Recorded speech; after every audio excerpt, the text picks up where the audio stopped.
Mga anak ko, I got a new bag! Nay, bumili ka na naman? Ilang araw na tayong walang makain. Tapos inunan pa yan? Nay, nagugutom na ako.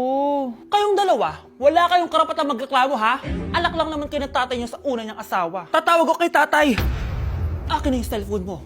Hindi mo na ito makukuha sa akin. Ate, natatakot na ako sa kanya.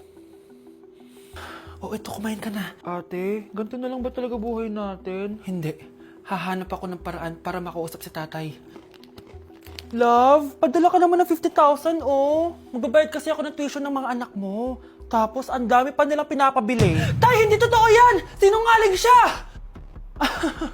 Wala na siya. Akala mo talaga makakasumbong ka? Talagang sinusubukan mo ko, ha? Walang iya ka talaga, tita! Ayan, diyan kayo nababagay. Ikukulong ko kayo dito. Wala akong pake kung ano mangyari sa inyo. Tay, tulungan mo kami.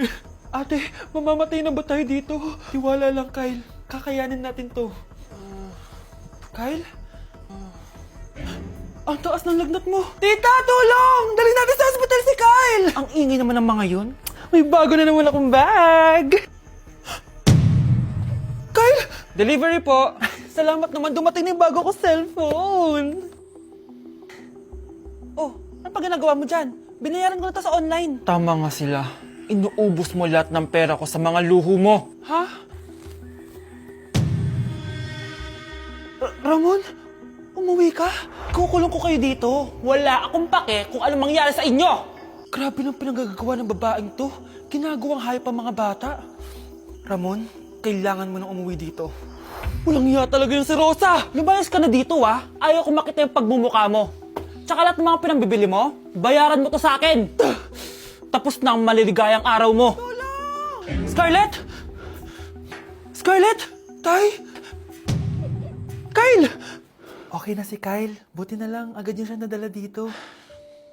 Sorry mga anak. Kung alam ko lang, uuwi ako agad. Tay, ang importante, nandito ka na. Yay! Nandito na si tatay! Makakain na ulit tayo ng masarap, ate! Huwag kayong mag-alala, anak. Hinding-hindi na kayo malalapitan ng babaeng yon. Pangako.